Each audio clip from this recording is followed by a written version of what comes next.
Greg, I made it to the drop point. Where do I go from here? Left. Which left? To the left. Okay, you're not being very descriptive. North, east, south, west, where am I going? My left. I don't know where your left is. I mean, where do I go? I'm looking to the left. Just go to the left. I can't see you. To your left.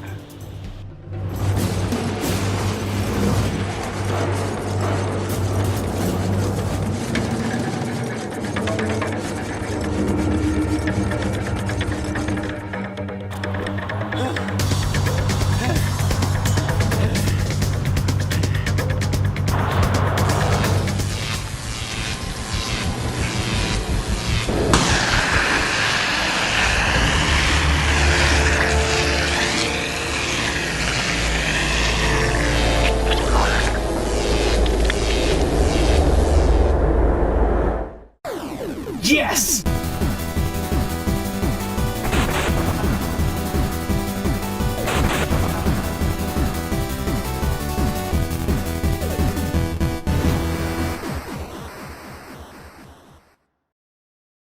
Infamous. I'd rather be famous than unfamous.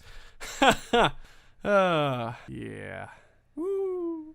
Welcome to a brand new episode of The Completionist. And today, guys, we move on to our fourth and final installment in our King of the Web Baldwin month. And this time, I'm not going to be a Jedi. I'm not going to be a guy trying to fight the god of war. I'm not going to be a guy trying to go in a spaceship where his girlfriend may be hiding. No. I'm going to be a messenger. Yeah! Sounds exciting. At least it got a cool backpack.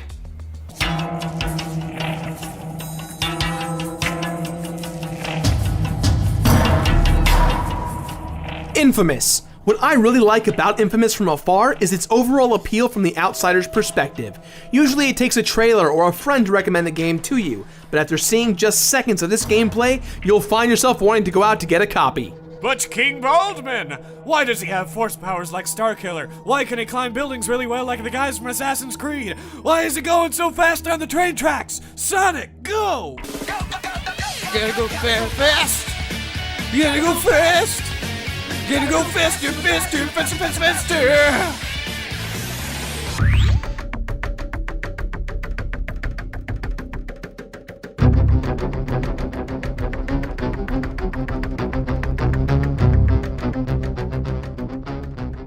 What's wonderful about the introduction for Infamous is how vague it is. The minute you press the start button, this happens.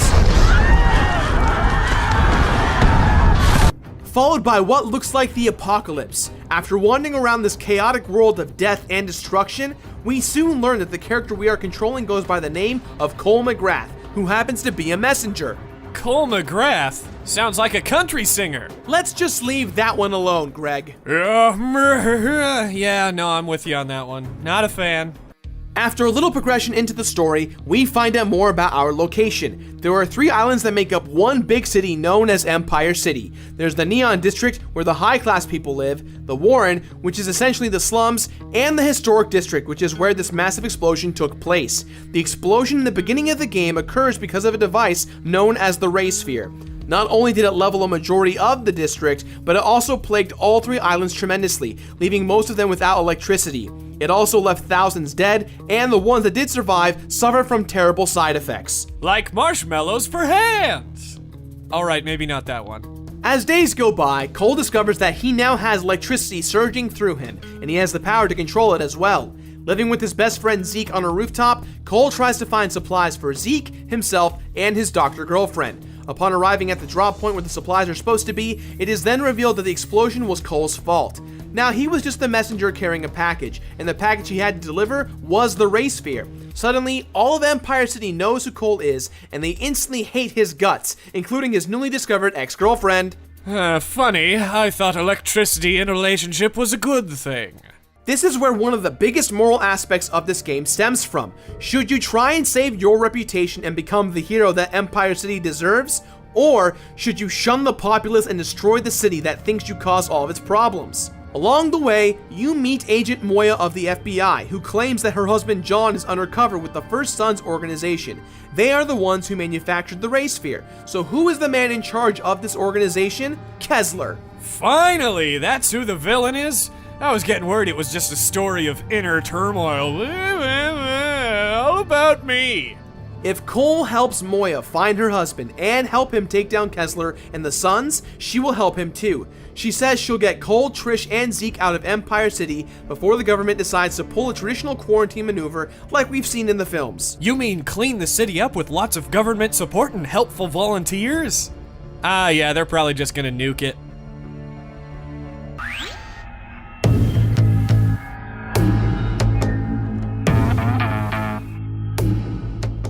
The guys over at Sucker Punch Studios did a fantastic job creating the atmospheric environment known as Empire City.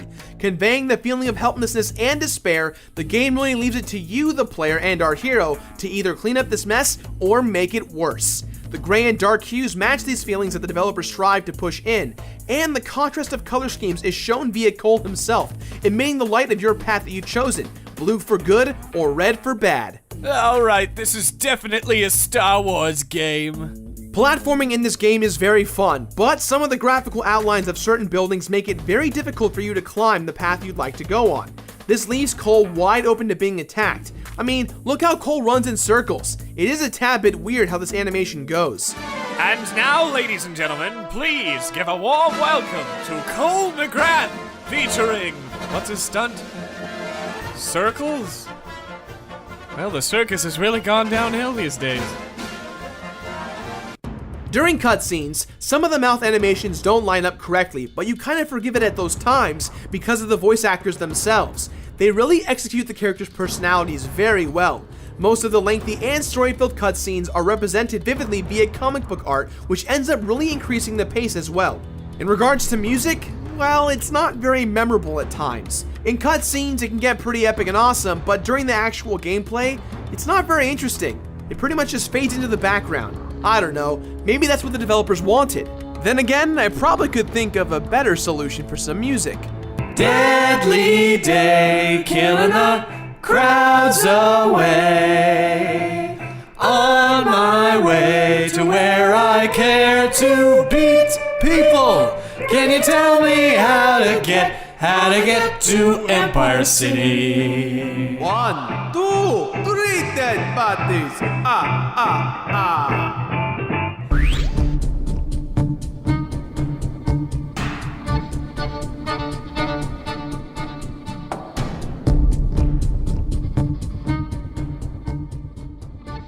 InFAMOUS combines the open sandbox world within Grand Theft Auto with the free running and connectivity like we've seen in Assassin's Creed, mixed with Star Wars. So it's Grand Assassin Wars? Awesome! Let's discuss Cole's powers and how they evolve over the course of the game. For starters, you've got your basic lightning zap ability, which is your primary attack power. You'll notice that you also have basic defense power-ups too. They can also increase your durability and your combat skills. Defeating enemies will grant you XP, which you can use to evolve your powers. When you've depleted your power, you can quickly drain electricity from streetlights, generators, and even cars. This is also a great way to reset your health. There is no health meter like in most modern games, but your heart rate does go up and the screen starts to turn gray as you take damage. As you go forward on your quest, you'll have to do many tasks to help make Cole more powerful. For instance, in order to gain different and more effective powers, you must restore electricity to certain parts of each city. When you bring the power back on, you will then learn new skills that will make Cole go from kind of badass to ultra badass to unlimited prowess! These new powers really help define Cole. They range from throwing grenades, to zooming in and sniping people while slowing down time, to using a shield, to even flying in the sky. I believe I can fly. I believe I can electrify.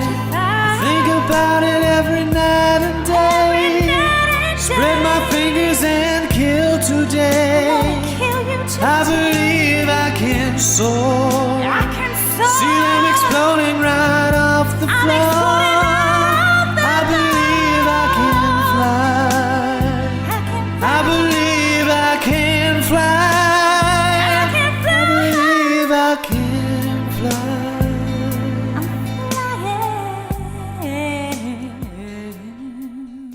Another cool and yet annoying element are stunts. You can perform stunts to gain extra experience to upgrade your skills, and as you advance through these stunts, they go from being very easy to extremely difficult. Eat your heart out, Tony Hawk Rock. Talk Tony Hawk Rock.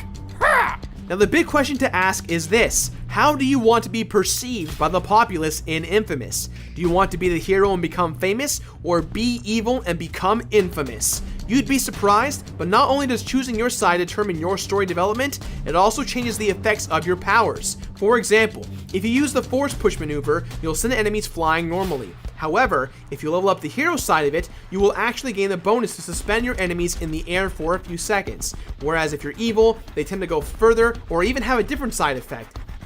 Essentially, you have two different options. Number 1, save people. Or number 2, destroy everyone! When you look at your map, you will see that most of it is grayed out, and after you restore power to an area, it lights back up, and you'll see 4 different kinds of exclamation points. Blue stands for story missions, yellow stands for side missions, blue and yellow stands for good side missions, and red and yellow stands for bad side missions. And when you complete a mission, good, bad, or neutral, you will clear the crime out of that particular area. Focusing on collectibles, there's 2 types of things you want to try and find. The first to look for are the dead drop satellites. John, Moya's husband, has left coded messages in these satellites hidden across all 3 islands. Finding them helps uncover more and more about the story. The other collectible hunt is a big one, the blast shards. Finding blast shards helps increase your overall electrical meter, which you can use to cast more skills. The more you collect, the higher number of blast shards you'll need to expand your meter. I find that while I was doing missions, looking at my minimap pressing L3 every few seconds got me really distracted. I gotta go do this mission. Oh, blue shiny blast! Gotta catch 'em all, blue shiny blast! You used that joke already. What makes Cole stand out to most heroes in other games is how devastatingly different he is in regards to power and vulnerability. Bullets actually hurt him, and you're forced to think tactfully. As much as I love running into fights gun a-blazing, it doesn't quite apply for Cole. If there's tons of enemies around you, chances are you're going to die, unless you're great at doing flips. Looks like he needs a lesson from Crash Bandicoot, Gymnast Extraordinaire! Each of the 3 islands has a gang that is in charge of it. In the Neon District, you have Sasha and her Reapers, who feed off toxic sludge. You then have Alden Tate, former member of the First Sons and now owner of Brand New Powers, with his Dustman. And you have Kessler and the First Sons, being the most difficult and challenging of the gangs. And finally, Rufio, the leader of the Lost Boys! Rufio! Rufio! Rufio!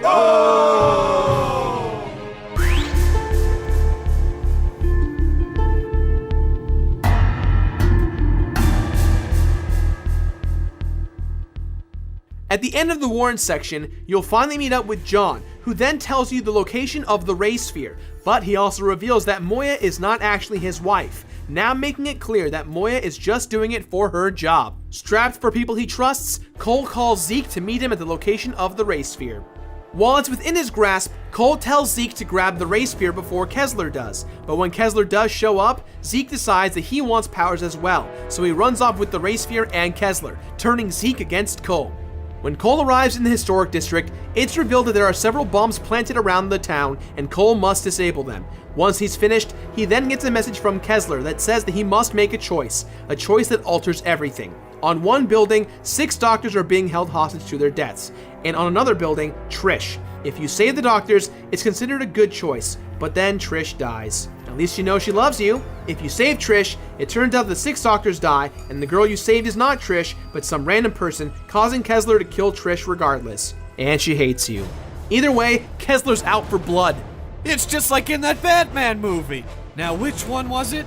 Ah, the one with the credit card. Yeah, that's the one. So let's fast forward a few missions, and John once again has found the real location of the Ray Sphere. Once you find it, you have the option of destroying it or opening it. If you open it, you become more powerful than you can imagine. If you destroy it, you stop any more possible chaos from occurring. What's weird is that in both scenarios, John dies. So what you're saying is John dies at the end? Yeah, I guess? Coming soon to a theater near you. What? The final fight with Kessler is on. I do want to discuss the results of this fight because it's important to note that in my opinion, up until this chaos occurs, the game kind of falls a little flat in regards to story. It's not until Zeke's betrayal and Trish's death where things really start to pick up again. and boy do they pay off in the end. After you defeat Kessler, he reveals an incredibly important and shocking truth, that he is Cole McGrath from the future. Kessler claims that there is an ultimate being in the future that will cause the ruin of many lives. In order to prepare anyone to handle it, future Cole went back in time to make himself more powerful by using the Ray Sphere and destroying his life so that one day he will have the ability to take on this entity. You know, the funny thing is that I've actually had several girls tell me this while on a first date. I came from the future. I have to tell my past self how to be a better person by ruining her life.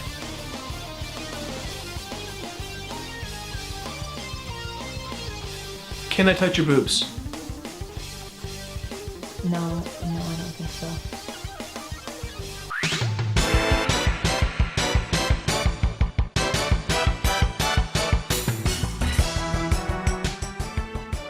There's quite a bit to do in this game that will keep you occupied for many hours, but overall, it's not that bad. Within 2 playthroughs, you can literally get all the trophies as long as you're aware as to what they are.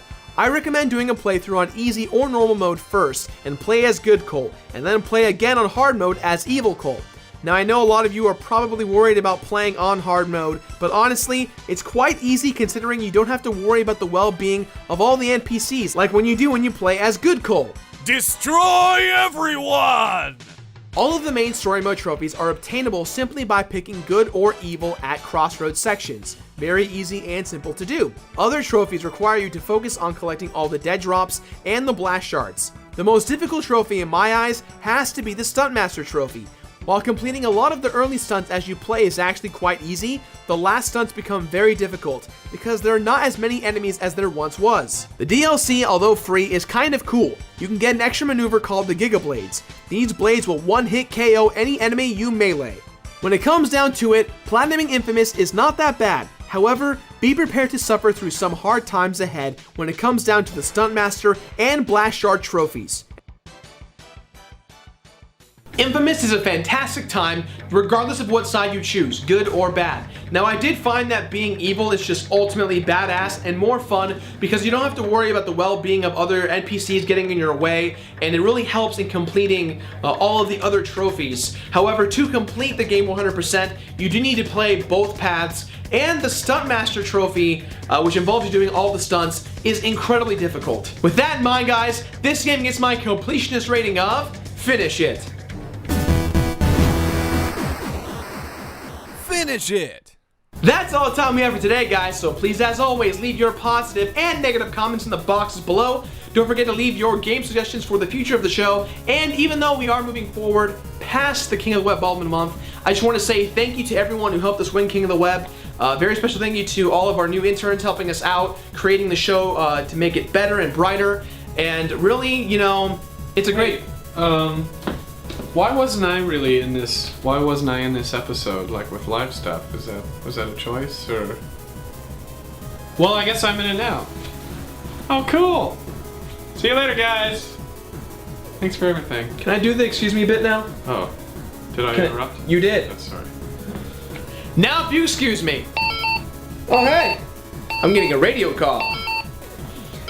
Go for the completionist. Gerard? Oh, thank God you answered. We've got big trouble. Proton John? What can I do for you, man? Dude, I need your help. Do you know how to shoot a gun at all? No. Do you know martial arts at all? No. Well, have you beaten Contra before? Yeah, who hasn't beaten Contra? I'm so pro at Contra 3. Alright, that'll work. I need your help. To do what, John? To do what? I need your help to save the world.